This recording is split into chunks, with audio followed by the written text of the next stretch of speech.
So welcome to the seminar, how to attract and engage young people. That's it. Sorry, we've done this is the second one of these that we've done. So my name is Vajra Shura. I think I know almost everyone here, and I work for Sikkha. So I'm the main coordinator for Sikkha. And one of the things we've been doing in the pandemic is putting on online seminars like this. So just to say that Sikkha is an initiative of the International Council, and it's aimed at helping support and improve and look at how we communicate, talk about, practice the Dharma at all levels of experience, from newcomers in the door right up to experienced order members. And we're fully funded by Future Dharma, so big thank you to Future Dharma for that. And this is the second of these seminars we've done in the last few weeks with Ksantikara, about the young to support the Young Buddhist Project, actually. And I'm going to hand over to Ksantikara in a moment, but just to say, like, Ksantikara is the overall Young Buddhist coordinator. I'm not sure if it's for Europe or for the UK and Ireland or what area it is. He can probably tell us. But it's been lovely working with him. He has great energy.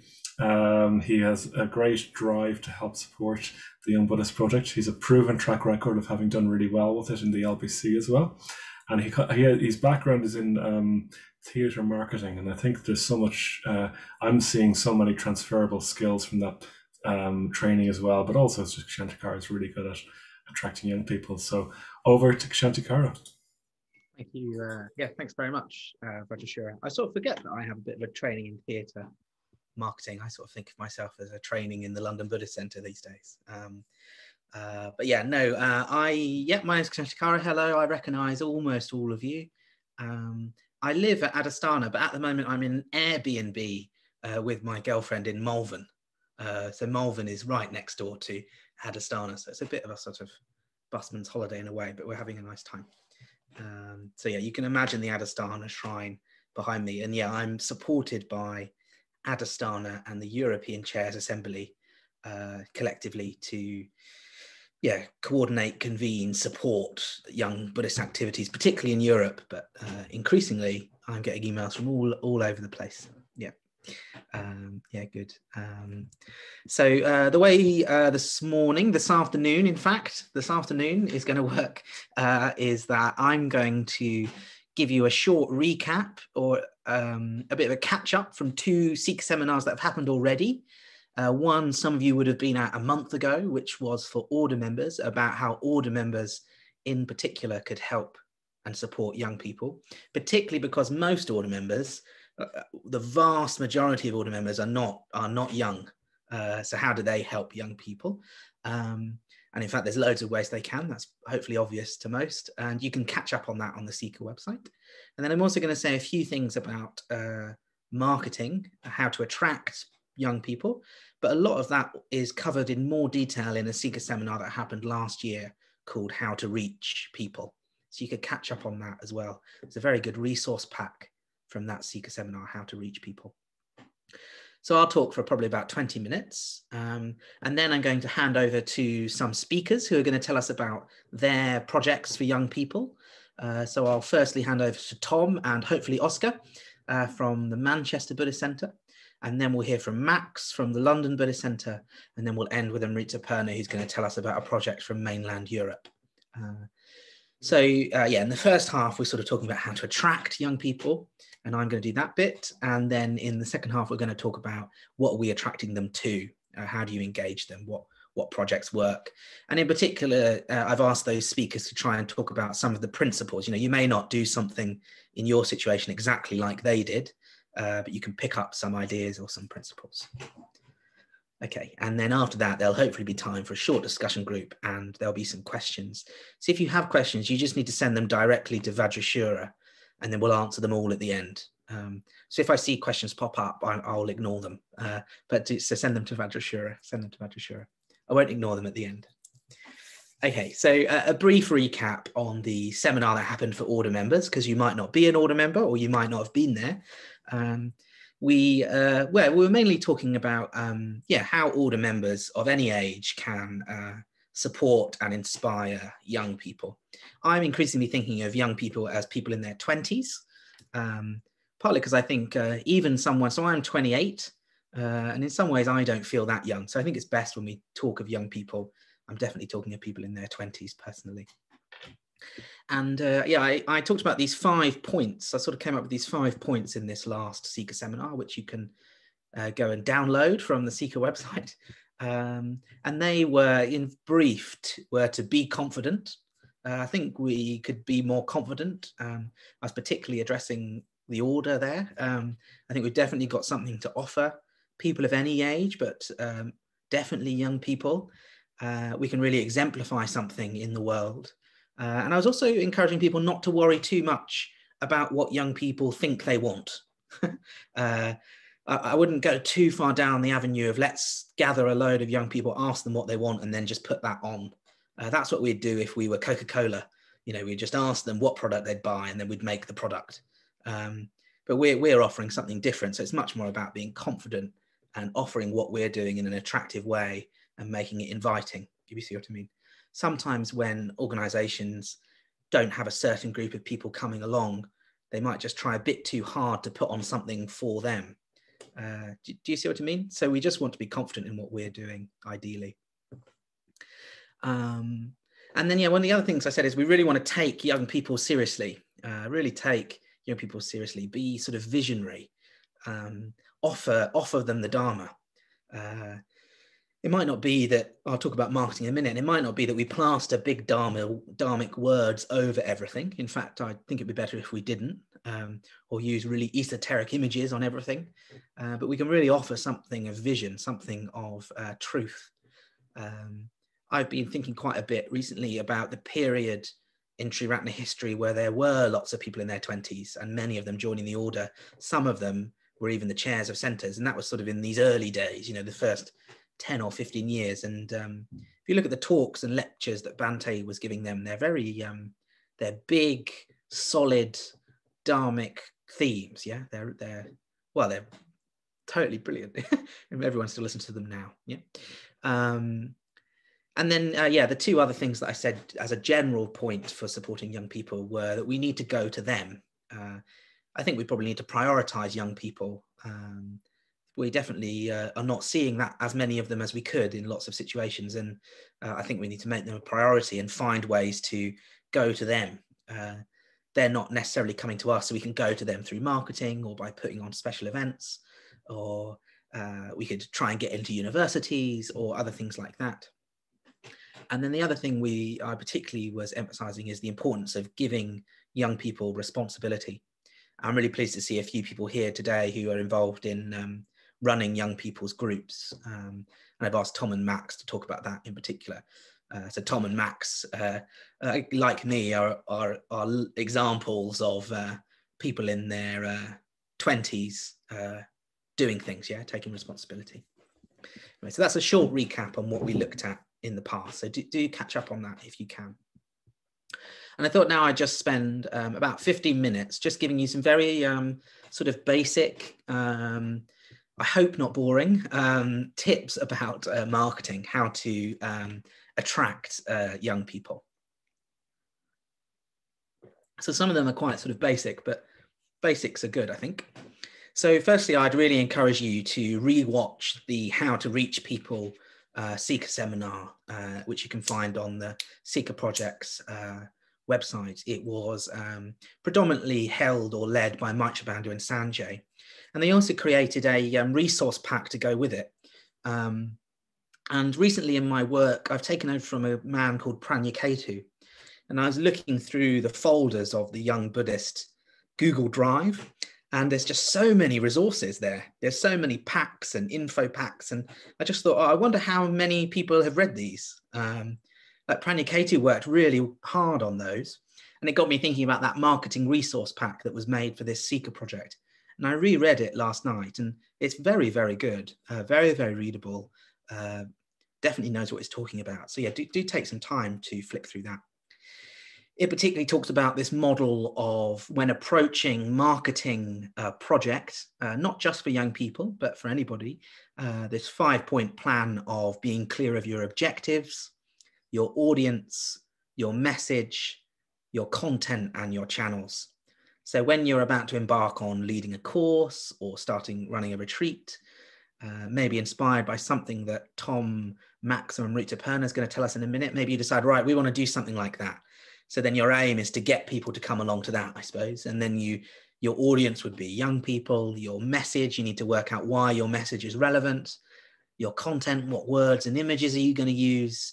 And then your channel, where's that all going to go? Is it going to go in emails or Facebook or posters, etc.? So I'm not going to go through those because they've been really well covered in a Sikkha seminar you can rewatch. I think that last point, the last 2 points of content and channel are something we need to collectively think much better about. So I'm going to try and say a little bit more about those today. What content are we using? How do we use words, images, videos, and channel? Where do we put them? Yeah. So there are 3 things I'm going to tell you about this afternoon. I keep saying this morning because we did it this morning. This afternoon, this evening, is I've called them 3 categories. So we've got look and feel, number 1. Number 2 is remember, they don't know you exist. And number 3 is time to step up our game. Yeah. Look and feel, remember they don't know you exist, and time to step up our game. They're my 3 titles. Yeah. So,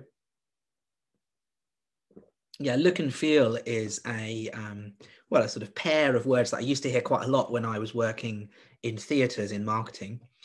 Theatres are quite often redoing their website, it seems. I only worked at 3 different theatres in my 4 years of that work, but I was involved in 4 different website build projects. And when I used to go to those meetings, people always used to talk about look and feel. They just say, oh, look and feel. What's the look and feel like? And partly I'm not sure what it actually means or if it's just jargon. But I quite like the sense of things having a look and feel. It's trying to get at the sort of base. How do you want people to feel when they look at something? Like if they look at a flyer or if they go to a website, what do you want it to look like? What do you want it to feel like? So I think a really good tip here is to use images of young people if you can. I was saying this morning that I'm really struck by the centres that seem to be having more and more young people coming along are using images of young people quite a lot in their marketing. So they're not just using images of people in their 20s for their monthly young persons class. They're using images of young people just to advertise their next retreat that's for anyone of any age. Or at least they have some young people in the shot. Yeah. I know from when I was working at the London Buddhist Centre, we fudged a few photo shoots. Yeah. We got people to come to the London Buddhist Centre to pretend they were at a class. And we worked really hard. We had probably, it's probably the kind of document we wouldn't want other people to see. But we had a document where we'd given people certain categories based on what they looked like. And we wanted to make sure we had a certain number of each. And then we invited those people. And then we had a sort of wonderfully, variety, diverse ages, look and feels. And then we took lots of pictures of them drinking tea, hanging out in the courtyard, meditating, etc. Once or twice I did that with the Sub-25 project at the London Buddhist Centre and just asked people to stay behind after the class if they were willing to have some photographs taken of them. I'm not quite sure how that translates into the online world, but I have taken some screenshots, for example, when I have run young Buddhist events, and they've proved quite helpful for them advertising events in future. Yeah. So yeah, it's really good to use images of young people. And I think it's also really important in terms of look and feel to avoid Buddhist jargon too much. So try and avoid too much kind of Buddhist words or Dharma words.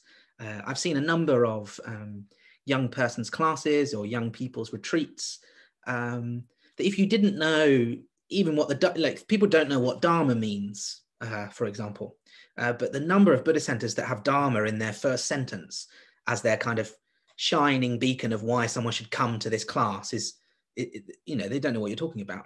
And some of that's okay. Like some use of esoteric language can be quite attractive, like using I think Padmaloka have done this a few times. Padmaloka here, aren't they? Yeah. Using like a quote of like Padmasambhava or something for actually an intro event. That's sort of a bit more of a deliberate use of something that no one quite understands, newcomers and regulars alike. But yeah, all too often I see people kind of talking to themselves, people sending out emails where they're kind of written it for their own Buddhist language. So that's a basic one, but I think it's really important to avoid Buddhist jargon. I'll say a little bit more about that in a second. In terms of look and feel, I'm not completely sure whether this is true. I said this morning and then thought, is that true? But I'm going to stick with it. I think that if you aim your marketing, your messages at young men, at men in their early 20s or mid 20s, I think you'll catch most people en route. I think you'll catch most people en route, if you see what I mean. So I can't quite qualify that with what I even mean by what young men would want to see. But I think having some sense of, would this appeal to a man who's 25 is a good measure for whether your marketing looks good or not, even just in terms of imagination. One sort of live example of this that I shared this morning was, I think I've had 4 or 5 women in their 20s show me this is a shout out for Padmaloka again, show me the Padmaloka program and say, I want to be able to go to something like this. I wish I had retreats named this that I could go to, and I wish we used these images. So I think that's quite interesting. You could call the Padmaloka program, really sort of masculine, and it's probably even a bit gritty, but it seems to catch everyone en route. That's certainly what I found when I was running advertising online for the Sub 25 project at the London Buddhist Centre. It was men under 30 that were hardest to reach. So if I put my effort into learning what they wanted, it just sort of balanced out. It was then in the end statistically seen by 60% women and 40% men. It all sort of balanced itself out. Anyway, so that's a point that doesn't have much justification other than intuition. And then the last point on look and feel is, I think we could do much better at, the way it was talked about in this Sikkha seminar last year was leading with value, not description. So there's a lot of, meditate with us for an hour Monday at 2 o'clock, or most courses seem to now be called Introduction to Buddhism and Meditation, which is sort of okay. That's sort of what it is. And I'm not even saying we shouldn't do that. But the difference between sort of meditation on Monday at 2 p.m. versus learn to work with your mind, change your life, that kind of thing. It's a sort of basic tip, and probably you can take it too far. But I think because lots of Buddhist centers are busy, have lots of things that they want to tell people about, just get into this big long list of come to this at this time, come to that at this time, rather than kind of communicating to people what the value of it is. Why should they even care? And sort of leading with that, leading with, I don't know, it's a bit corny, but change your mind in big, and then Wednesdays at 2 p.m. in small. Yeah, that sort of thing. I think we could get better at that. And one thing that can help us with that is trying to connect with why we first came along. So either doing that individually, if we're the person behind the marketing, or just trying to get a sense of why do people come to our Buddhist centers, and trying to talk to that. So this morning I was saying that I think there's a lot to be said for kind of speaking to the reason of people want a community, or they want meaning in their life, or they read a Buddhist book once and now they're returning to that topic. I was particularly emphasizing that often people feel lost. They want something to be part of, something to stand for. I think it was Tom then also made the point that increasingly there's also a sense of, maybe this was always the case, that the world being a bit of a mess, that the world is there's an idea of the world being a bit of a terrible place or something. So there's these reasons of people come to our Buddhist centers because they're stressed, maybe, they're looking for meaning, maybe they're trying to revisit a Buddhist theme that they picked up when they were on a gap year, or maybe they just think, the world isn't quite working. Yeah, so we want to kind of appeal to that kind of, if that's the mind that wants to come to our Buddhist center, we need to talk to that. Does that make sense? That's what we kind of need to talk to. Okay, I better press on. So linked to all of this is this, what I've called, remember that they don't know you exist. Remember that they don't know you exist. So these are people in their 20s. They don't know that we exist. Yeah. And I think that is really important to remember. Quite often, Buddhist centers and retreat centers seem to rely very heavily on the networks they already have. So they might put on an event for, say, they've got nobody under 20, under 30 that comes to their Buddhist center. And so they put on a course for people under 30. And the way that they advertise it is they email their own mailing list and put a poster up in their Buddhist center. But there are no people under 20 who will see that poster or read that mailing list email. Yeah. So I think we can, it sounds sort of basic, but I'm even telling you this, and I even did some training in it, but still at the London Buddhist Centre, I'd be like, oh my God, I've got that young person's thing at the weekend. Oh, I'll send it off on that Facebook group. When actually there wasn't anyone under 25. That was the whole reason we were doing that sub 25 morning. So I think in particular, we probably need to spend more money. I think we need to spend more money. Lots of Buddhist centres, in fact, almost all of the ones I've spoken to are barely spending anything on marketing. Barely spending anything on marketing. And this morning I was saying this kind of phrase, if you've got to speculate to accumulate, which I think is sort of like a gambling term, isn't it? So I don't know how ethical it is, but the idea of like, you've got to like throw money at something, you've got to speculate that it's going to work out and then it will come back to you. And this is certainly the way that as a young mitra, when I was 24, I managed to get the treasurer at the London Buddhist Centre to give me money to advertise young Buddhist events. I just sort of, we had a retreat coming up that had 60 beds. And so I said, oh, Yana Deva, why don't you give me 3 or 4 beds worth of money? So they were £100 each, those beds. And he said, oh, all right, I'll give you £400. And we can probably hope that at least 4 people would come. And then we'd be breaking even. So it was funny, I could have done down a whole kind of, a good kind of cost analysis and lots of strategy, but I just had to say to him, you'll get your money back at some point. Yeah.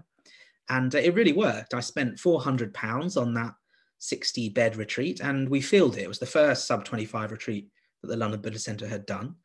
And we didn't think it would fill. In fact, we were prepared for it to be half full.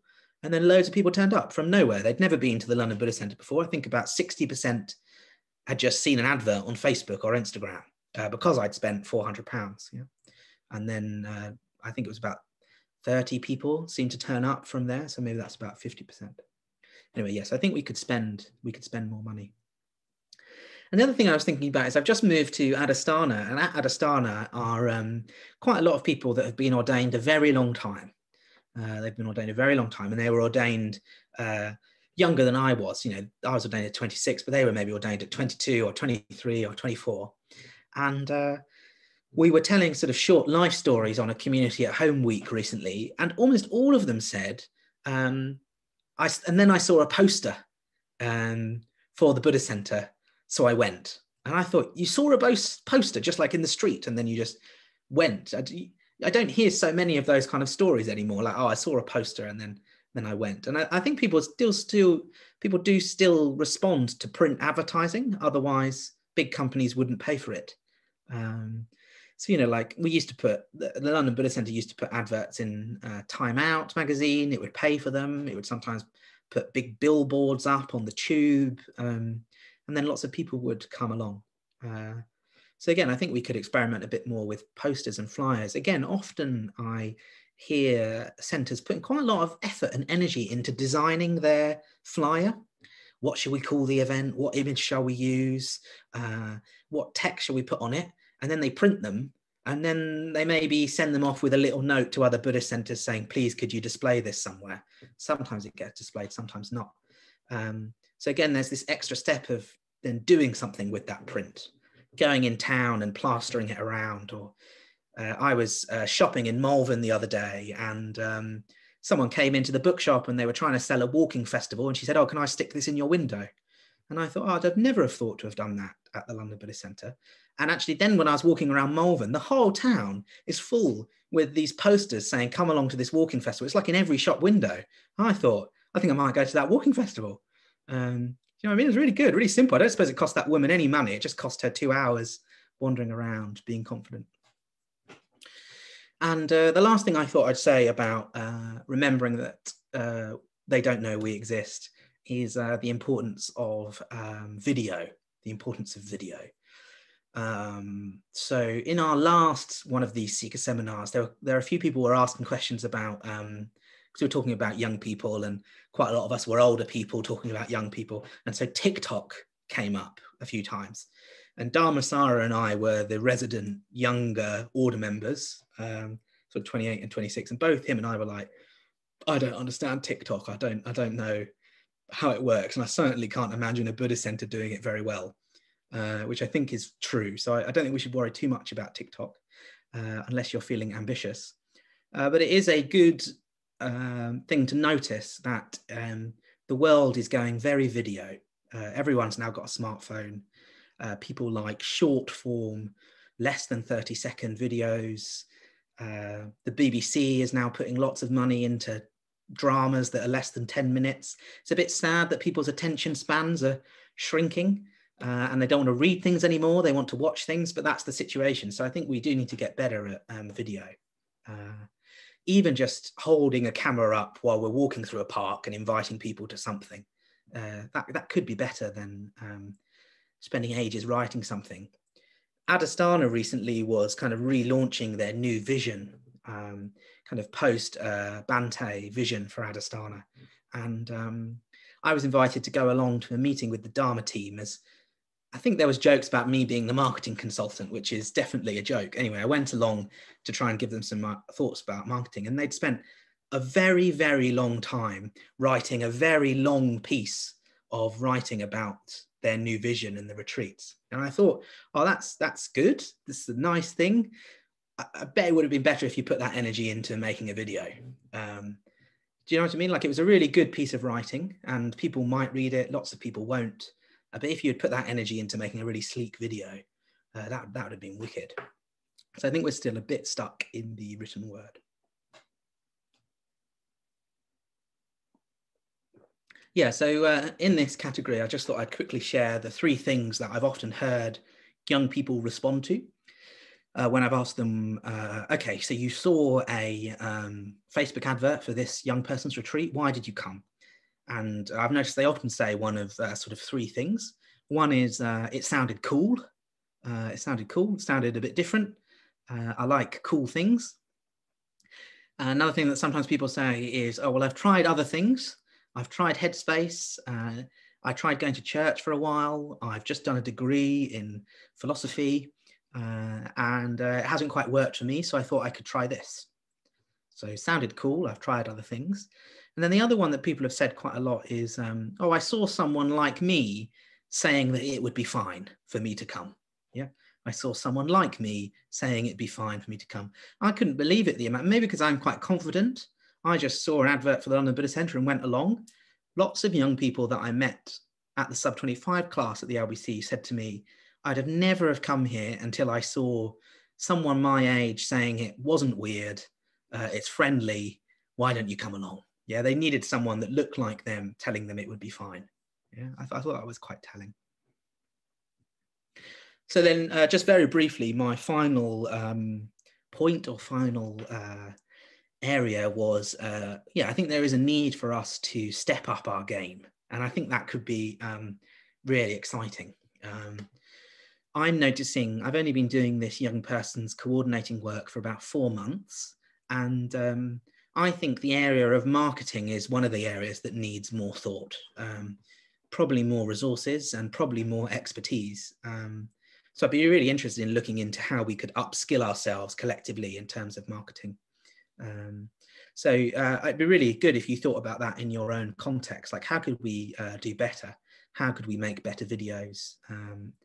How could we put on new innovative events, not just doing the same intro course again and again? How can we put on something different? This morning I talked about the Christians in the UK, particularly the Anglican Church of England, have done quite well with the Alpha course. this big sort of, they noticed, I think a little while ago, they weren't having many young people come along. So they created this course that, again, anyone of any age can come to, but they target it at young people, and they use big themes like, I was saying this morning, there'll be a big red billboard on the tube and it will say, there must be more to life than this, try alpha. Yeah, just nice big messaging. We were actually talking a little bit this morning, someone mentioned, it's a bit deceiving though, isn't it? And I did think, yeah, that is a good point actually. I did go to 3 alpha courses and it didn't quite live up to the expectation because it went in a bit too big. But I think it's a good, that at least they're doing something, and they're doing something quite innovative, and they're pooling their resources together, which I think is also really good, that all the different churches pay into the alpha course. And then they have this great big marketing budget because they've all done it together. And the last thing with this, we need to step up our game. And indeed, my last point is, in terms of marketing, I think we do need to get much, much better at content. I think most Triratna centres are still stuck in the world of come to this event at 2 p.m. on Saturday and this event on Sunday at 5 p.m. And then the next post on Facebook, come to this one on Tuesday at 10 p.m. And then the next day, and now there's this one on Thursday. Do you see what I mean? It's just like a long list of events that are happening. Meanwhile, probably lots of the organisations that you care about, if you look at art galleries or if you look at theatres or concert halls or innocent smoothies, or I don't know, Coca-Cola, they're not talking that much about buy our product, look at this iPhone, look at this. They're just showing you things. They're commenting on things, yeah? So an art gallery is just giving you loads of videos where they get an expert to talk you through a painting. And I think that's what we could be doing really well. Just getting order members or young people even to comment on things and put a video up. And then people will just come to our centres. They'll find out for themselves what time they need to come. So I think we could do much better to move towards a kind of content-led kind of marketing strategy. Anyway, so they're my thoughts for this morning. So it's a definite kind of whistle-stop tour around marketing. And in particular, I've been talking about what in marketing is often called audience development. Particularly when I was working in theatre, it's called audience development, where you're trying to build an audience that doesn't exist, that you haven't got yet.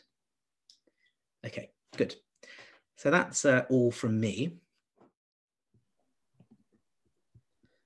Okay, yeah, so we entitled this seminar, Attracting and Engaging Young People. So I've been doing my best to talk about attraction, at least in terms of marketing. Of course, you've got to be able to market something. You've got to be inviting people to something, and that's got to be attractive. So in this second half, I've asked Tom and Oscar from the Manchester Buddhist Centre to talk about the young person's group there. So lots of Buddhist centres, particularly in Europe, but across the world, have young people's classes. So, a particular monthly or twice monthly class for people under 35 or under 30. So Tom and Oscar are going to tell us a little bit about that as a model and at the Manchester Centre. And then I've asked Max after that to talk about a project that happened at the London Buddhist Centre where they kind of put on a course, or indeed a course was already happening at the London Buddhist Centre in one example. And then they offered mentoring, particularly for young people. They paired young people with an order member. So he's going to tell us about that. And then Amrita Perna is going to talk to us about a mainland European course that she and one other person sort of initiated, but then lots of order members and centres engaged with in a kind of big course together. So that's what we're going to spend the next little while doing. And again, you can send questions to Vajrashura and we'll have them at the end.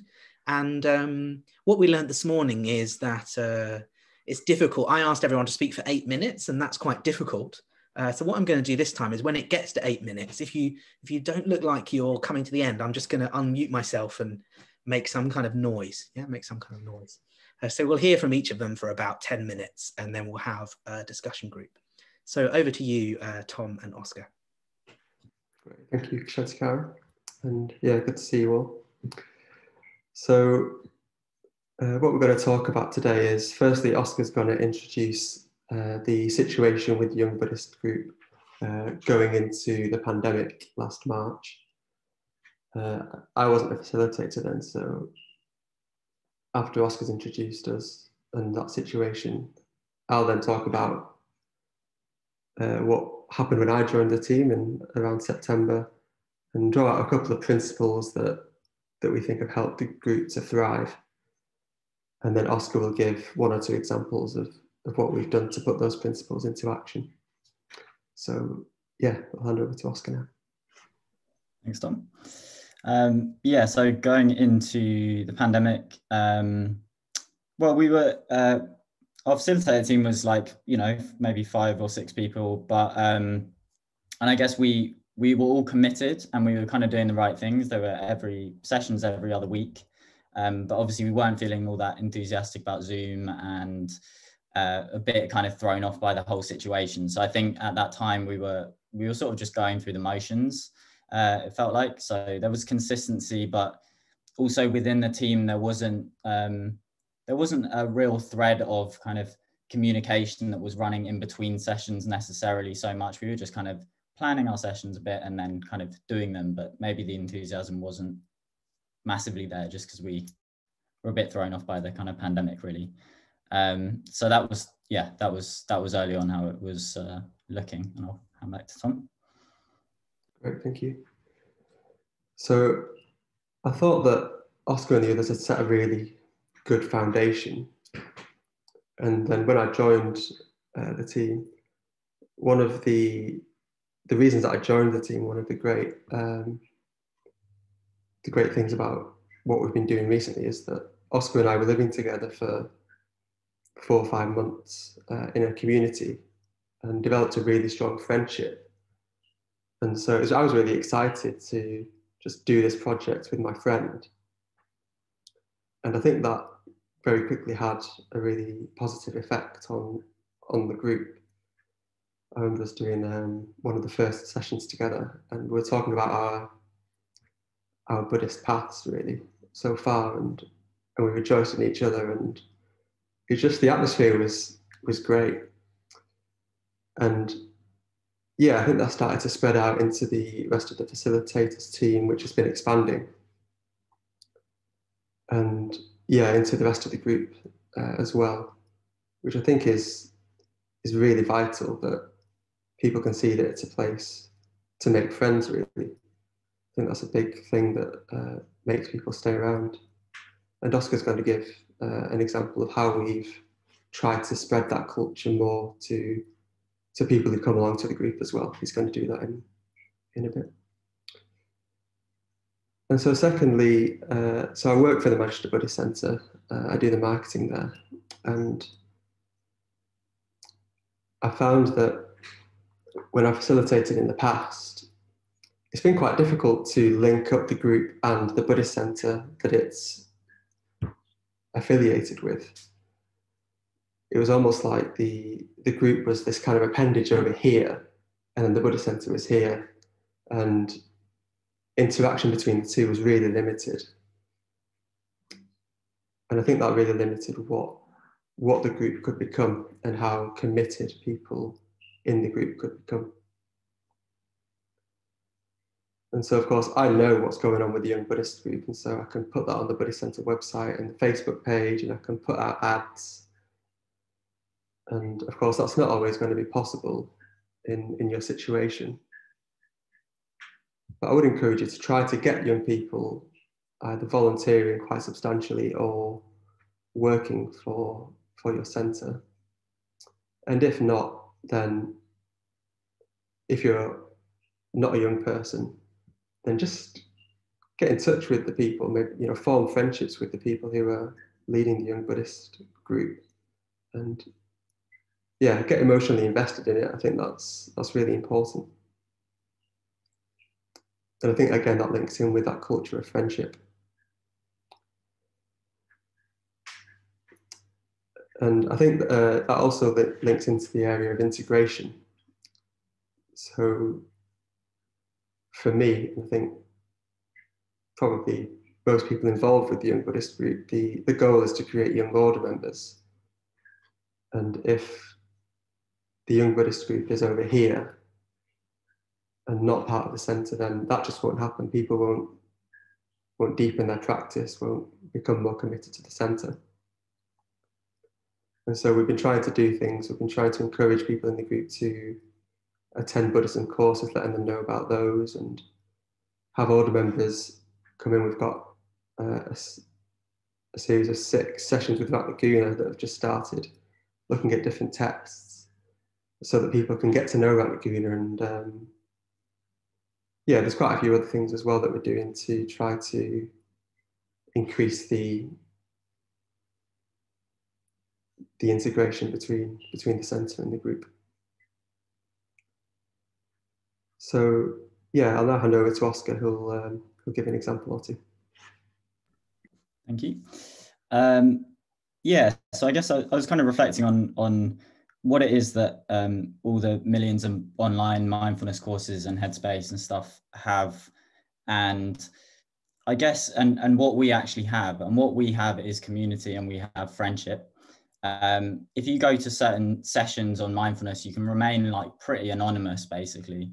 But within, you know, a Buddhist center and the young Buddhists, we want people to feel recognized and seen, even if that's not what they initially think that they want.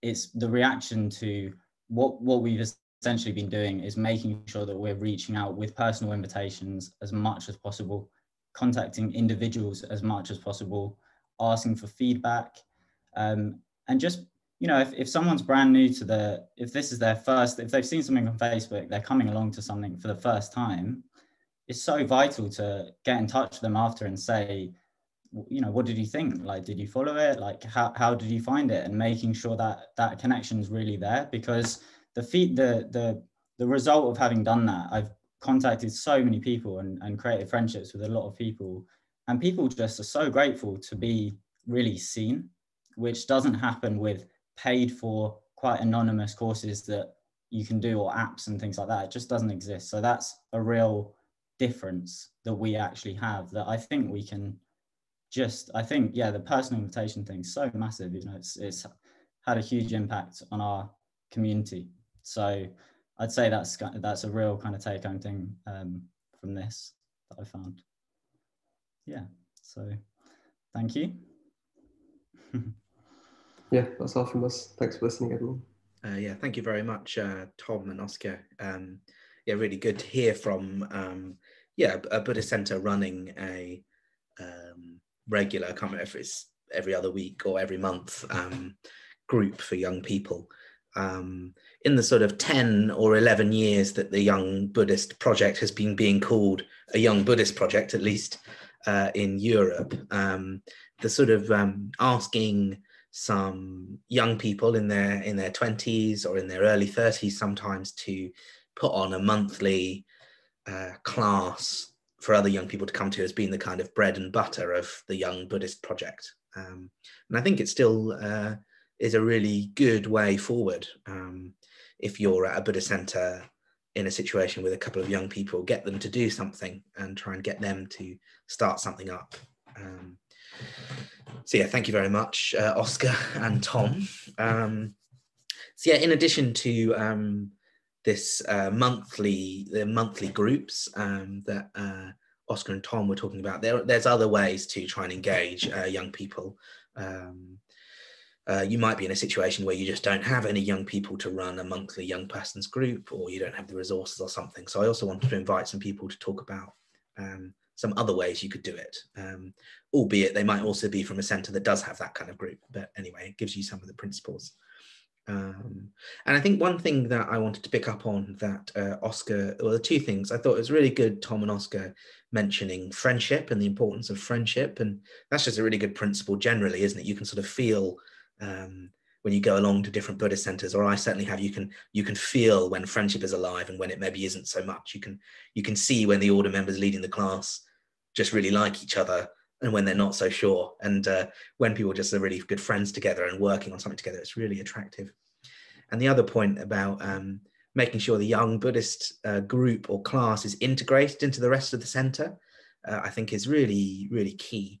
So I know at the London Buddhist Centre where I was part of, but I've also got quite a few friends in Sheffield. And I think Sheffield, they just all seem to go to everything. You know, the young people that I know at Sheffield, they definitely go to the young person's class, but they also spend their weekends digging up the garden, and then they also go to the Sangha night. And I just think that's the goal, really. And then if the young Buddhist group ended, maybe it wouldn't even matter, and that'd be great. That's a good goal.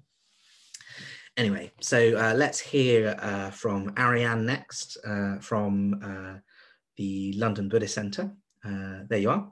So yeah, Ariane is going to talk to us a bit about the Young Buddhist Project there, and in particular, something they did earlier this year. So yeah, over to you, Ariane. Great. Thank you so much, Ksantikara, and thank you, Tom and Oscar. I was actually taking some notes on what you were saying, and Ksantikara, I'm definitely going to try to echo some of the things that you were saying as well in this little summary of the mentorship program. So I thought that maybe to introduce the Sub 25 project, I just talk about my way into Triratna, actually, because the Sub 25 project was certainly my way into Triratna and how I found the three jewels. So my first Dharma night, so to speak, was a Sub 25 Friday night class with meditation and a talk. My first two retreats were Sub 25 retreats. I was 21 then, 20 when I first walked into the center for those Sub 25 nights. A Sub 25 women's study group with Subhadramati is what inspired me to become a mitra just a few months later. And about a year after that, at 22, I moved into Navakula, which is a young women's community founded by Subhadramati and Kusalasara to support women training for ordination who are under 25 or a little bit older than that. At 23, I took up the leadership of the Sub 25 project here at the LBC, and I turned 24 last month, and I'll be leading my first retreat this summer. So I think that I need to say little more to describe kind of what the Sub 25 project means to me, and also kind of what the Sub 25 project is supposed to do. It was founded by Ksantikara, and the idea was to create a doorway for young people to get involved in Triratna, to find the three jewels, and in a more practical sense, to become mitras. I'm so grateful that I found the Dharma so young, because what it means, I found it before actually I even graduated university, is that I can organize so much of my life around practice, make sure that I have a work that supports practice, and I just think it's really important to keep that option available and open for more young people coming along. So typically what the Sub 25 project was a monthly Friday night class with a talk and meditation, usually run by a GFR Mitra who was in their 20s or early 30s. And there was also a monthly breakfast study seminar with the likes of Maitra Bandhu, Dhamma dinner, where people could gather over a croissant and coffee and have a chat about a sutta. There was also an occasional day retreat as well as weekend retreats at Vajrasana. So it was really full on. There was as soon as I was involved, really a critical mass of kind of regulars, Shtiramanis, Ksantikara before they were ordained, Kirsten, Danny, Hannah PT, who's probably getting ordained as we speak, and others. There was also a clear transition to some of the communities. All of the people I've mentioned lived in Sikkha or Navakula, down the road at Samayakula. So Sub 25, of course, went online for COVID. It went on to Zoom. And despite our best efforts to keep things up, I really think that, as Oscar was saying, what we want, young people in particular, is this face-to-face interaction. And it did keep the core group of young people who were the kind of Sub 25 Sangha itself going, but it was kind of dwindling in terms of attracting new people. Then Max, who I believe will be here this evening, had the very ambitious, very brilliant idea to do something new, a mentorship program, meditation mentorship for young people. So the vision was to introduce meditation in the context of Sangha, different to everyone doing headspace over COVID kind of thing. And through that to have, horizontal and vertical friendship. So of course, the vertical friendship is an order member offering a 15-minute meditation review for 4 weeks over Slack or over Zoom.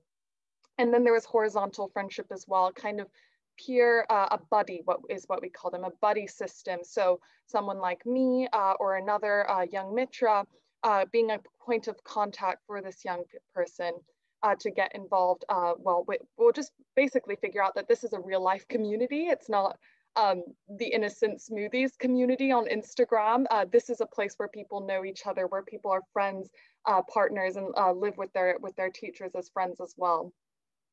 So this was pretty robustly supported. There was 3 weeks of 6-day-a-week meditations guided on Zoom. And there were points of contact at the beginning, middle, end, kind of opening ceremony, as well as a clear follow-up step. So on an invite-only basis, as I think it was both Oscar and Tom were saying, I think that's really, really important to make people feel recognized. People are asked to join a study group, a men's study group or a women's study group. In fact, the women's study group just ended. It lasted for about 8 weeks with a two-week gap sometime in the middle. And I believe that many of those women are ready to go on to become mitras, maybe after a first retreat, which they wouldn't have had access to so far due to the pandemic. So originally this program was launched in November 2020, November last year, but the really big one was in January alongside the challenge at the LBC, kind of helping people with their New Year's resolution to meditate. And on that one, we had 100 mentees signed up, about 30 men and over 70 women. So can you imagine that 100 people, most of whom were brand new to Triratna, getting a weekly meditation review with an order member online. That was absolutely fantastic and a great way to kick off the year, but to show people what meditation is, what meditation can be in the Buddhist context, with talks by Jnanavach on the Buddhist context for meditation and the transcendental consciousness and things like that. So not to sugarcoat everything, which I do have a little bit of a tendency to do, I am going to say just a few difficulties that we had. The first was dropouts, no-shows, and people doing their meditation review, but actually listening to ocean waves lying in bed instead of meditating with Triratna. Doing headspace or the like, which was frustrating for mentors. Some considered it a little bit of waste of their time.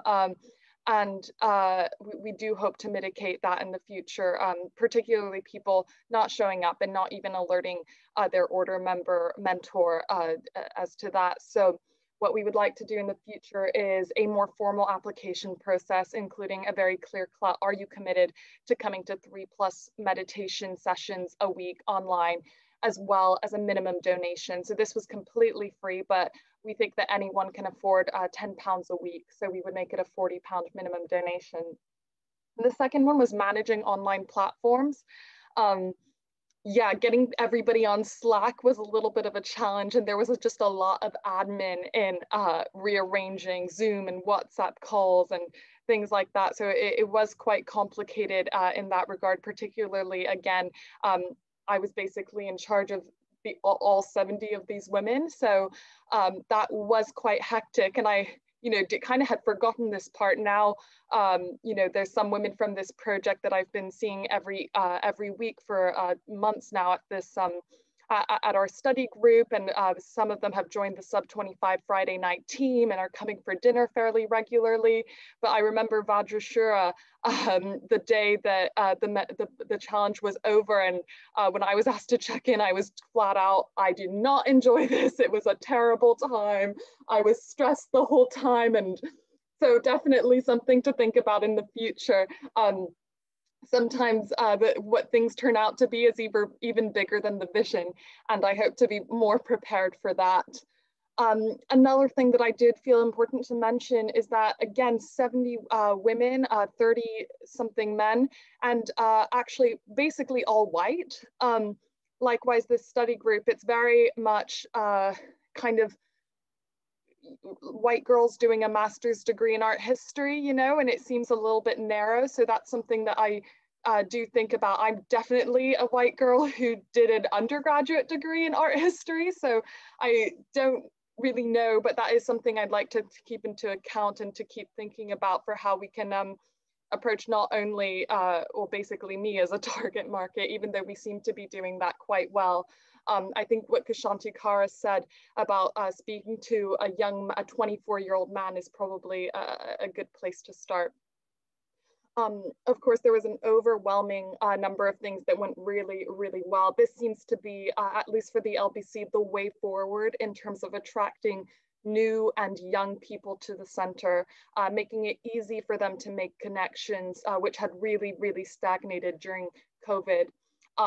A nod to Ksantikara, many of these came through Instagram ads, paid Instagram ads. So maybe it is indeed worth spending money on marketing. Facebook as well, of course, and we had a video. Max and I, another team member, put together a video. So I hope that had an effect as well. In any case, the results were there. I think that what we were able to do with this meditation mentorship program is kind of ride the trend of mindfulness and meditation that is so, you know, just trendy at the moment. At least, at the very least in London, our generation seems to have everyone doing at least some calm down time on the couch with Headspace. Everyone's meditated before, doing something for wellness.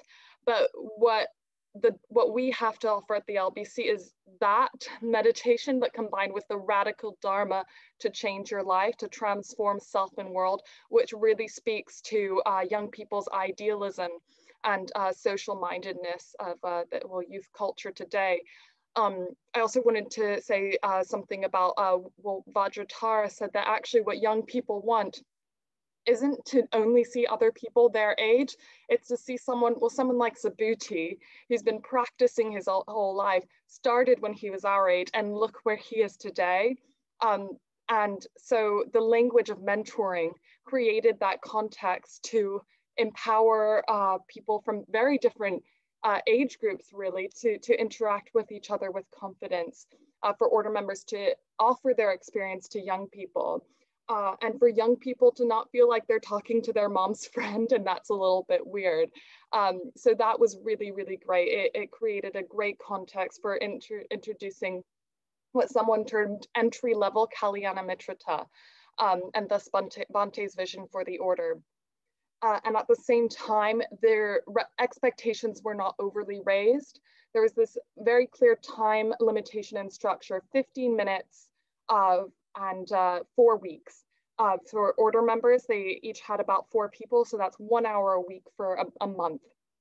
That being said, it definitely left open the possibility of longer and deeper connections naturally developing. I know that Julia, Ksantikara's girlfriend, is actually still doing meditation reviews with Jyotishamati months and months later, every other week. So there is possibility for that there. In addition, so this model created a framework to draw on order members who aren't typically public, who aren't typically teaching classes. For example, at the LBC, it's often a lot more men than women teaching. And I certainly, as a GFR Mitra, was wondering where the women are. But we actually had 16 women order members participate in the mentorship program.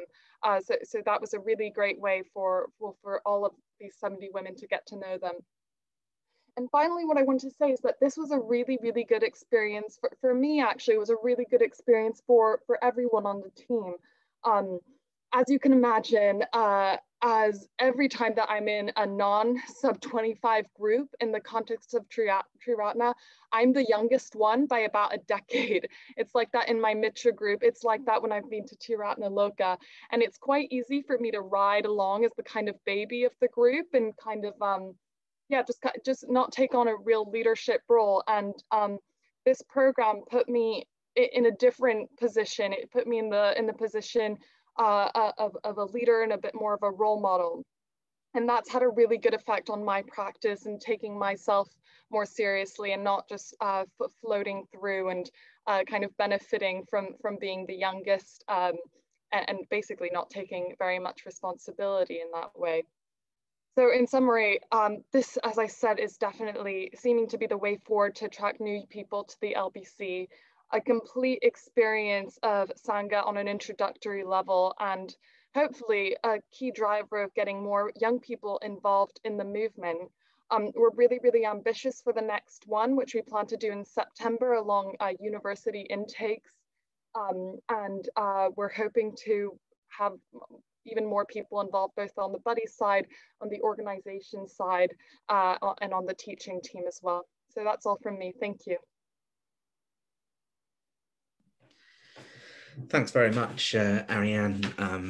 Yeah, loads of really good points and really evocative of yeah, what you put on. And also just really enjoyable hearing you be so excited and sort of fired up. I think this mentoring as a form is a really good one. I think the London Buddhist Centre has landed on something really good there, and other places have tried it too. Maybe particularly with things being online, what's lacking is that people don't have those little chats, particularly with order members after the class or before the class or in the tea break or while waiting to come in. So this kind of more formal pairing people up, well, gets that going, doesn't it? It gets that kind of conversation going. It gives people that opportunity.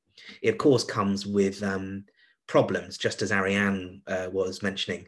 I liked Ariane's example of people just listening to ocean waves lying on their bed and then turning up to their meditation review wanting to talk about that. So that's a sort of problem. And another problem, again, that Ariane mentioned was,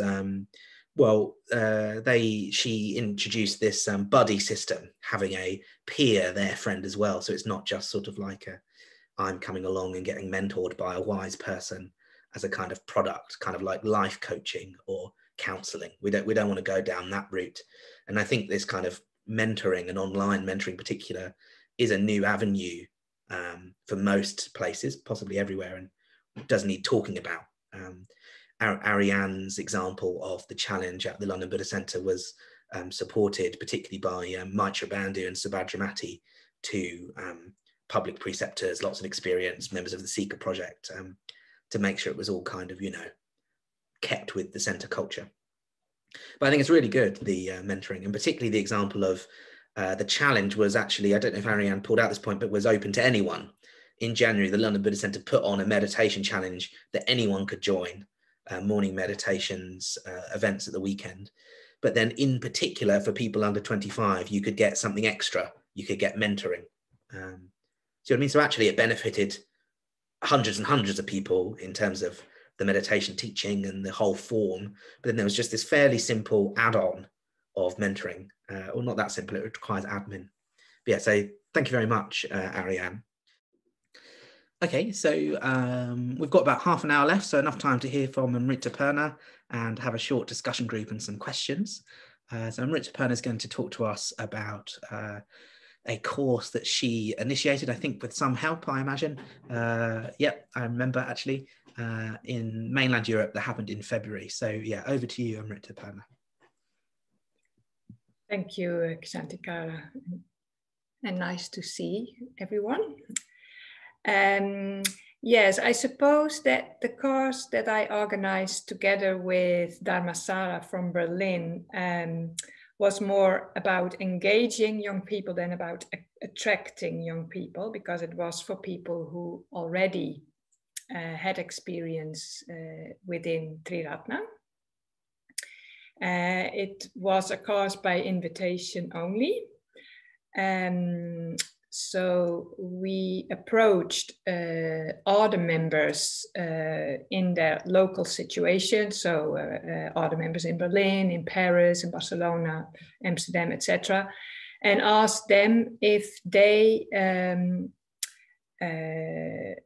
could think of young people in their sanghas that they could invite to this course.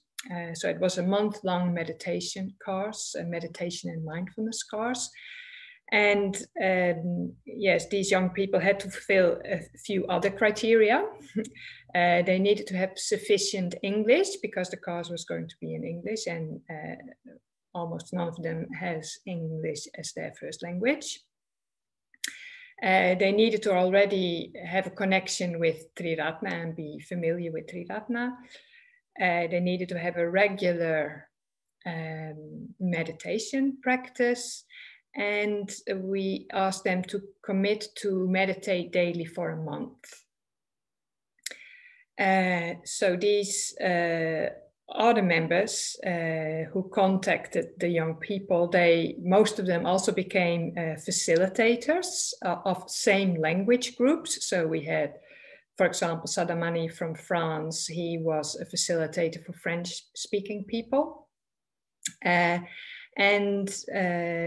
we met for weekly Zooms on Mondays and Tuesdays. So we had two large groups. Some centers, some sanghas joined us on Mondays and others on Tuesdays, but they were two parallel evenings. We gave exactly the same information, and the setup was the same for both evenings. And we also had a few other members from elsewhere who also facilitated groups, some international groups, for example. For example, Advaya Sidi from Denmark, she facilitated a group in English for people from several different centers. And Vajradevi led the course, so she taught and she gave the content, and Dharmasala and we were the organizers. And so Vajradevi sent daily input. She gave daily input, and we did this via the Buddhist Centre online. So Sadaya C from Ireland, who was also a facilitator,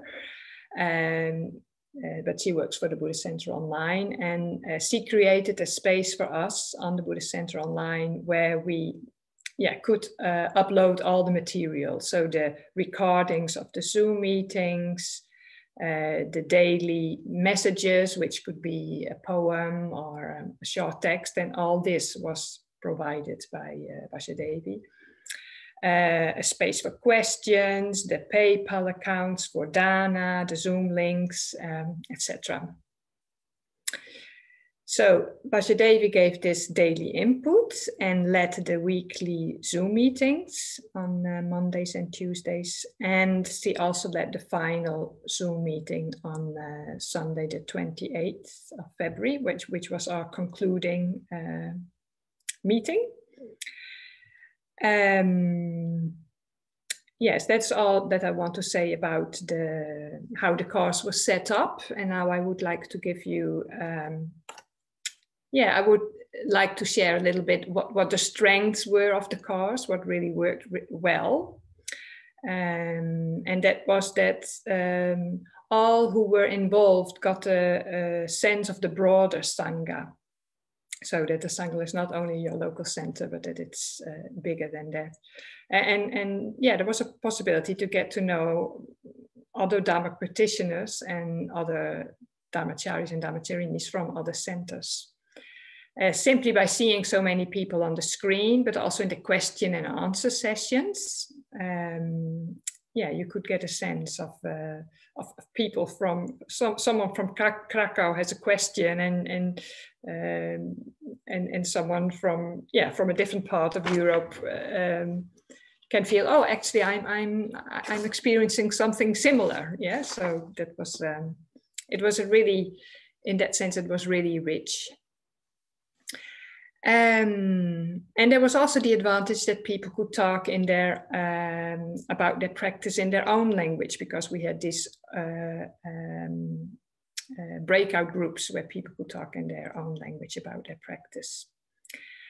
Another strength or another good point was that we had excellent Dharma teaching from Vajradevi. And it was very good that different generations could connect, because many other members who were facilitators, we had 19 facilitators, many of them were not young order members anymore, but they facilitated these same language groups. And so that strengthened the connection between the young people and these other members. Well, there were also some weak points, I think, and we were aware of them, but didn't know what to do about them, and that there was not very much time for the breakout groups, because these Zoom meetings were in the evenings, and yeah, you cannot go on for hours and hours. For example, we had one woman from Istanbul, and yes, she could only go to bed just before 12 midnight, and that's when the evening had finished.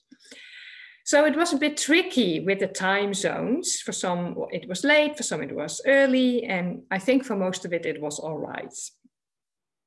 And yes, some people left the cars without letting anyone know. Not a facilitator, not an organizer. They didn't contact any of us, so that was a bit of a shame. And yeah, we're also thinking how we could improve that for next time. So one of the things that we would like to do, which maybe helps avoiding that kind of thing, is that we want prospective participants to contact the facilitators. So once they have been approached and they're happy to go on the cars, we want them to actually contact the facilitator so that they have to take the next step, and they don't have to passively wait till the first Zoom evening starts, but they have to actually say that they want to commit to it. And we think it would be a good idea to have one more person on the team who could do more of the tech stuff on the Zoom during the Zoom sessions, so that people can come in a little bit earlier and yeah, just as we have with the in our centers, and when people can come in and have a cup of tea, well, this would then be yeah, the online alternative, so to speak. So to have random breakout groups like 20 minutes before the actual evening starts. Just letting you know, in 8 minutes, just to... Okay, almost done. We're also thinking about creating a buddy system, but I think it's important then that, again, that perhaps the buddies could organize themselves so that they really both are committed to do this. Yeah, and some of the difficulties were that some participants didn't have enough English, they didn't understand it good enough. So that is a bit of a point, but it was a minority, but that's something that we need to think about. And yeah, with these people who were leaving, there was sometimes a lack of continuity in a group, and that was then felt by the by the people who were left in the group. So that's why I think it's really important that we are, yeah, that we would like to make sure that the people who sign up, that they really keep on turning up. But the majority of people benefited hugely from the course, also the facilitators. That's all I would like to share. Thank you very much, Triratna. Yeah, really good to hear from you again. A really good initiative, particularly the sort of particular situation of mainland Europe and a few different languages and trying to gather people together. Really innovative and worked really, really well. And I think it's also a really good example of centres working together. So particularly with centres that don't have a young person's group, or let's call it a young person's population, there just aren't many people, if any, under 30. It can sometimes be quite disheartening to put loads of effort into something and then you only have a few people come. So you don't have that kind of critical mass. And it can also feel a bit awkward if you're putting something on at your Buddhist centre and you don't have any young people, so you just have to lead it as an older person. You can get away with that if there's enough young people for it not to feel awkward. But if you're 50 and actually only 3 people turn up to your young people's course, it starts to be it's a bit of an odd atmosphere. But if you've got 10 or 15 or 20, you can get away with it. And so I think that was a really good example of doing something online with Amrita Purna's example. Was each centre probably only brought some maybe about 10, but many about 3 or 4 people under 30. And actually they were mainly led by much older order members, but there was a kind of critical mass of young people. So it worked. So I think there's also a really good principle there about centres working together, maybe centres running retreats together, 5 or 6 centres pairing up, maybe they're close enough to each other and they run a retreat, or running things online, particularly to try and get young people's stuff started. And lastly, the point I wanted to draw out was I often talk in terms of attracting brand new young people. And I think what's really good about Amrita Purna's example was it was designed for people who already had something of a meditation practice. So we often call those young people regulars, but really they're still quite new. I remember talking to someone who'd been coming to the London Buddha Centre when I lived there for 2 years. They still thought they were new. I did when I was coming along to the London Buddha Centre. So it's really good to keep putting on things for those young people as well. So we've got just over 15 minutes left together. So I think what we'll do, and Vajrashura can cut in if I'm wrong, is have a discussion group. We'll go into small discussion groups for 10 minutes or slightly less. And then we'll have officially 5 minutes for questions, but we'll probably run over by about 5 minutes. And if you needed to leave, you could. So yeah, do send your questions to Vajrashura, and we're going to go into discussion groups in a minute. And what I'd like you to do is just talk in your discussion groups. It won't be very long, about 1 or 2 things that have struck you about this seminar. So it could just be a sentence you heard and you just want to make sure you remember it, or even better, if you could think of something you'd like to do in response to this seminar in your situation. So it's just 10 minutes to talk a little bit with some other people. But instead, let's just have 5-10 minutes for questions. So you need to send your question directly to Vajrashura. So in the chat, just send a question to Vajrashura if you have one. And it could be general or it could be aimed at a particular speaker. But yeah, I'll hand over to Vajrashura for some questions now. Great. And if you need to leave at 11, that's fine, but we'll probably run a few minutes over if we have extra questions. So Jenny, I'll get back to you in one moment. I have another few already built up. So Vajra Devi's wondering, is there a document which shows all the different elements of the challenge? So that, I presume it's so that a centre can have a sense, or we can have a sense of how the challenge is run. I believe there was, wasn't there? Was a lot of, we were involved in it, and there was a lot of information, wasn't there, Ariane?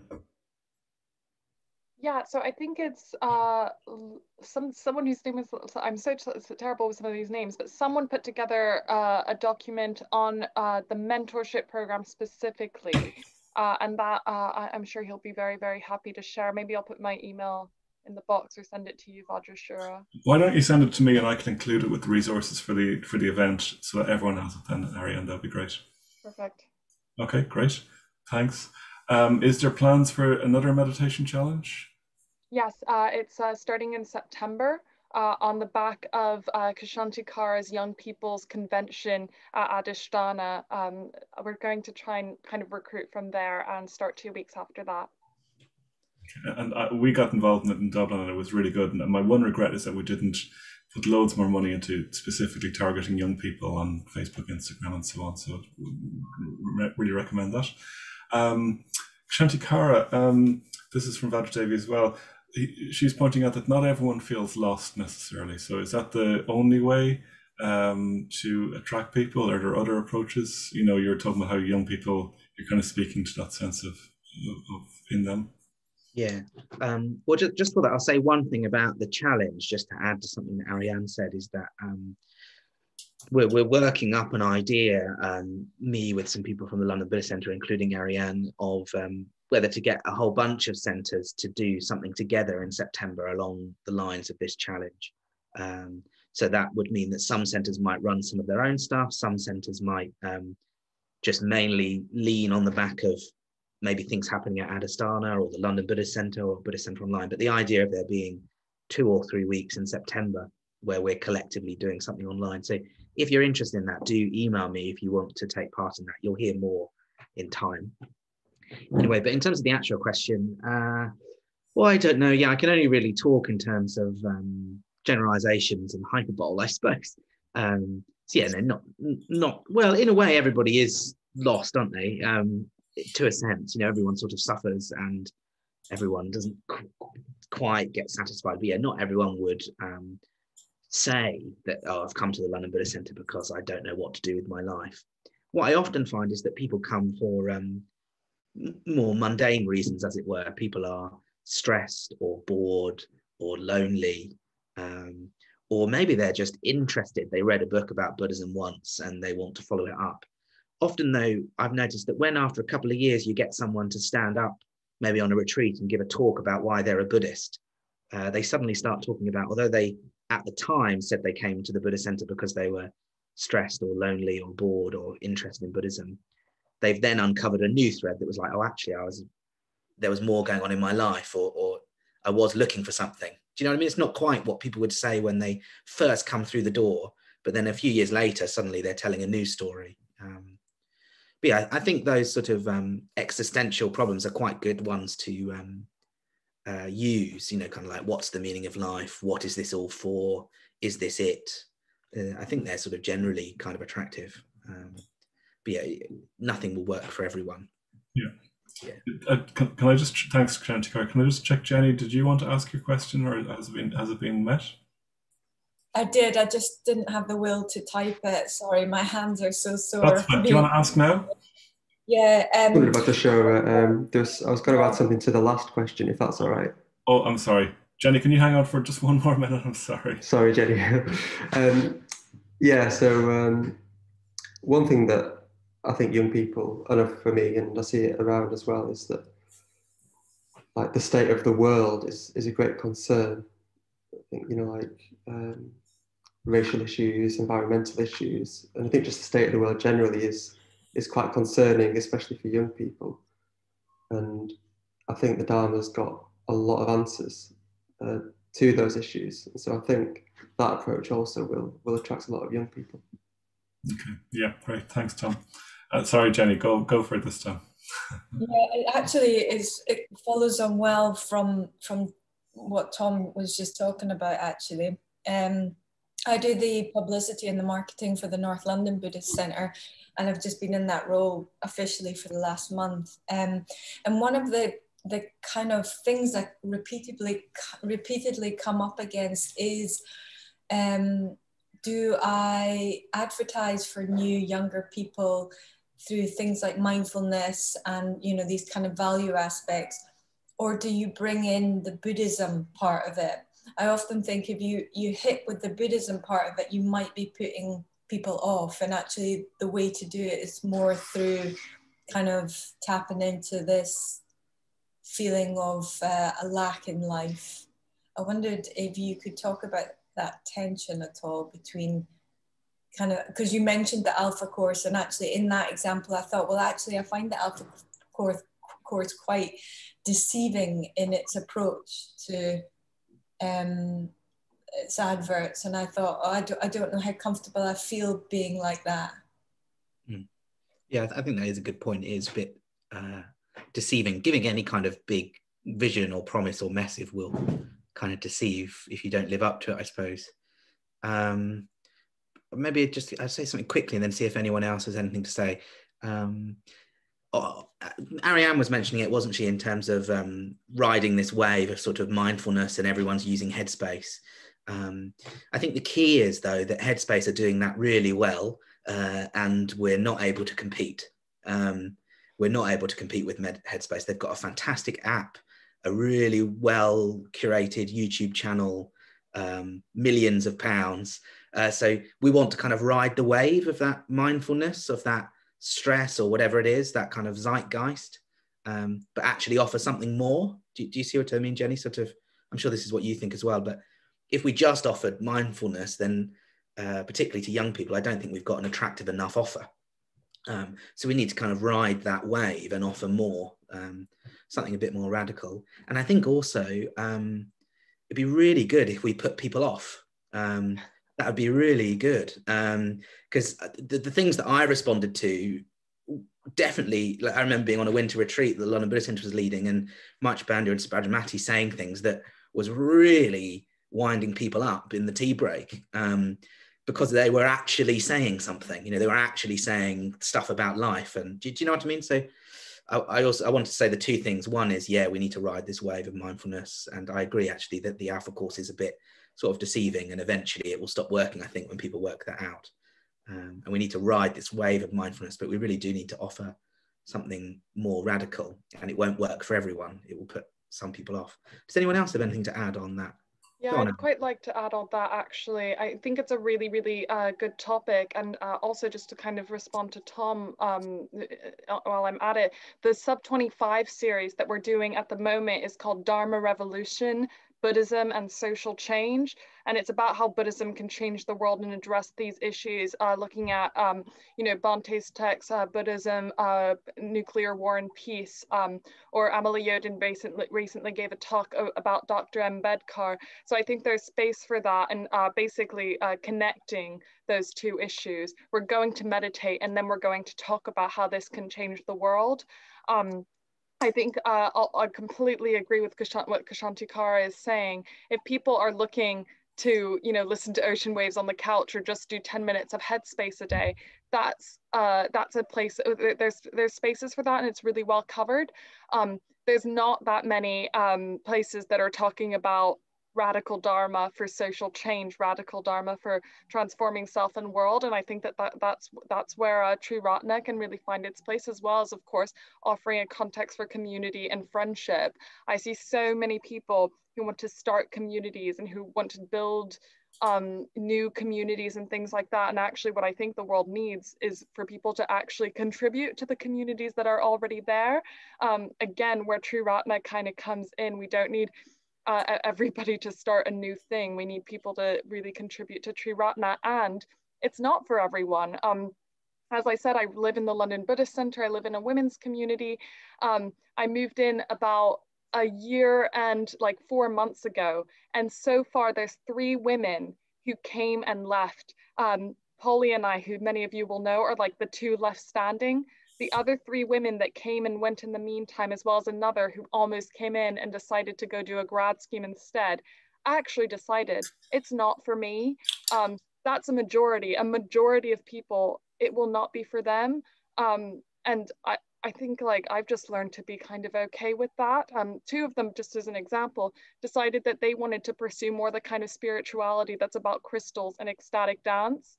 That they didn't really resonate with getting so far by sitting in meditation. They wanted to do yoga, psychology, and wellness.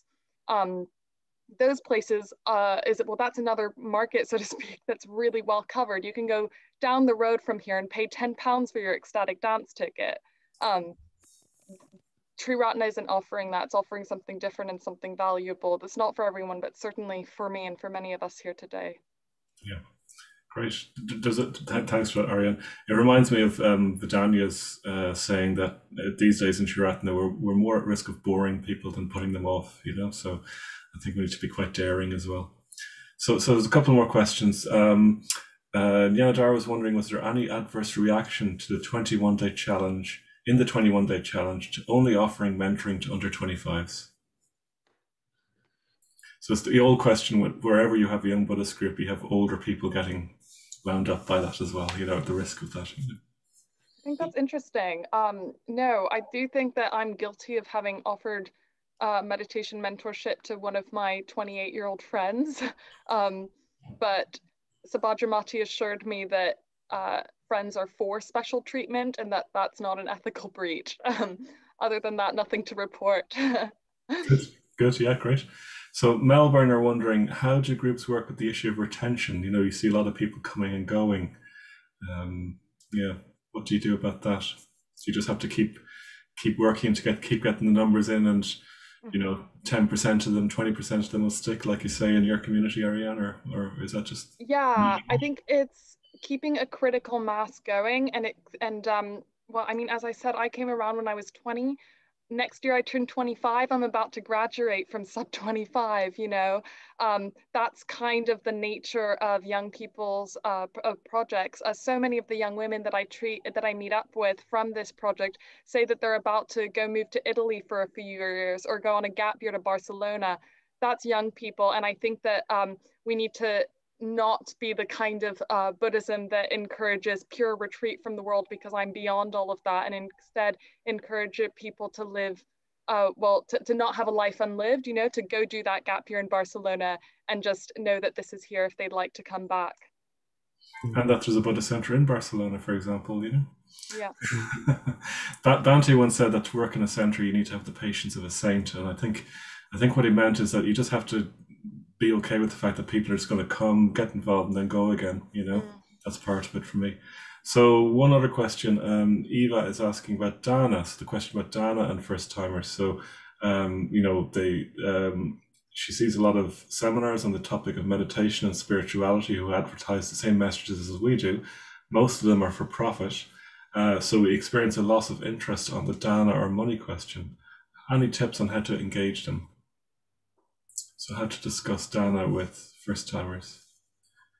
My sort of thing around money and young people partly comes from when I worked in theatre, and I used to have to spend 25% of my time on audience development because I worked in a theatre that was funded partially by the government. So therefore you need to have an equal broad range of taxpayers. You know, you need to be representative of the nation. And so we would just give tickets away for free for the people that weren't coming to our theatre. We wouldn't even ask them for a donation. And so I think when we get into the question of young people and money and dana and versus cost, there's advantages to costs, aren't there? And it gives things value. It makes people commit. You see, so if you ask someone to spend £70 and they think about it, they think it through, they get their money together and they commit, and then they actually see it through. So that's good. But also giving things for free might mean that people just come along and try things out. So I think it's good to have different models, and different centres have their own models. But rather than going too much into dana, the main thing I want to say is that when organisations have groups that aren't engaging with their organisation, they just put loads of resources into getting them to come. They spend money on marketing. They maybe let them come for free. Even like they pay them sometimes, don't they? So in the UK at the moment, the government is paying people to train to be a maths teacher because there aren't maths. No one wants to teach maths. So they'll pay you £30,000 to be a maths teacher. So I think that's the way we need to think about young people in our community, is that I don't think we should pay them to come, but it should be really, really affordable for them to come. And even if you have a price, maybe have an email address that they can email and you let them come for free. Like when I was at the London Buddhist Centre, I let so many people come to a weekend retreat for like £10 just because that's what they told me they could afford. So it doesn't quite answer the question, but I just wanted to talk about a principle instead. We do have a special rate at the Manchester Buddhist Centre. Thanks, Aria. For anyone under 25, it's significantly cheaper for them as well. I think that that's really, really important to make people know about bursaries. But also, I think that it's really good to give a good dana appeal anyway. I am in a generosity dana group that's just been started at the center. In the first training center, they said, stop apologizing about asking for money and tell them instead, dig deep and give as much as you can. I think that's much more inspiring in a way, but that's also conditioned by, in case you haven't noticed, I'm half American and I work in sales, so it's probably easier for me than for some. But something that I have been telling sub 25s is that if you actually don't have money to give, that's fine. How about volunteering instead? How about getting involved in that culture of generosity in other ways? And that's been really successful as well. Great. No, that's great. So I have one more question from Eva. And Eva, if I haven't quite understood this, you might have to help me. So she says that there's lots of, we have several schools and practices in the same city. I presume you mean schools of Buddhism. Is it sensitive to build a marketing project based upon what works? Do you have do's and don'ts in that? Eva, can you clarify? Are you there? I think you are. Yes, I'm here. Could you clarify? I'm just not quite sure what you mean by that. Okay, so with Paris, I've talked a little bit with them on how to advertise, and have sort of like compare what schools of Buddhism do. We have Zen, we have Vipassana, we have different schools, and I'm interested in how they reach out to people. And is it sensitive to do that when it comes to Triratna? Is there like certain things we might not want to do? Are there things that you didn't find good for us? You know, sort of things like that. Makes sense? Yeah. I think probably either we probably don't have time to give you the kind of don't do this, do that. But one thing is that I think it's really good to look at what other Buddhist centers are doing and learning from them. Like, how do they talk about their courses? What sort of prices are they using? One thing I found when I was working at the LBC is I actually found it more helpful in the end to look at what an art gallery was doing, or a community center, or an adult learning school. Do you know what I mean? Like, actually, when I looked at the people that were coming along to the London Buddhist Centre, they were actually a bit like what Ariane was saying, history of art graduates. So I was like, okay, actually, these people that are coming to the London Buddhist Centre, they actually go to an art gallery. So what could we learn from the art gallery? Like, the Adhistana's just made a new website, and they completely just copied an art gallery. I think it's called the Hepworth Gallery or something. They didn't look at Buddhist centres or churches. So I think it's important to learn from, say, other Buddhist centres, but actually we probably have as much to learn from theatres and art galleries and colleges and universities. Yeah.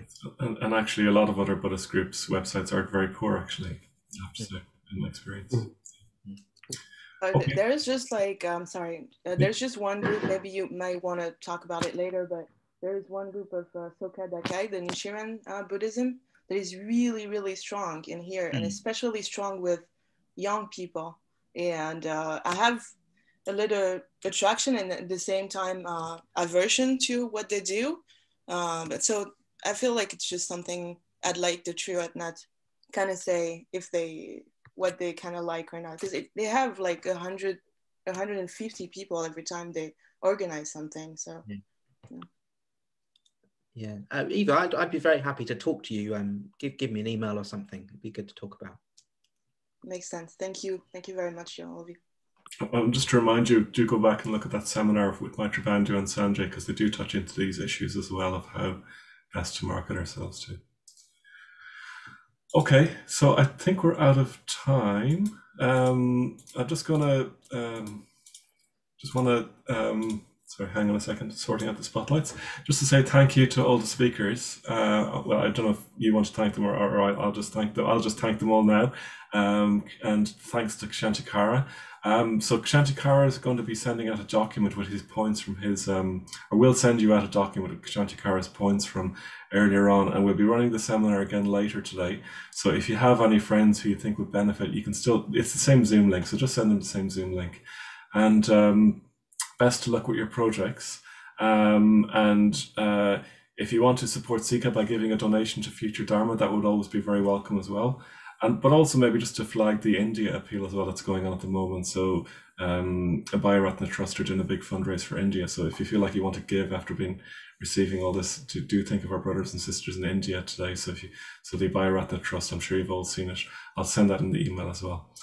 Okay, thanks to Ksantikara. Ksantikara, do you have anything else to add before we finish? Yeah, no, thank you very much, everyone. Just my email address is ksantikara@adhistana.org, and I'd happily meet with you individually if that would help, or even just answer a question. We'll send that out as well in the email, won't we? Ksantikara will make sure to get that out.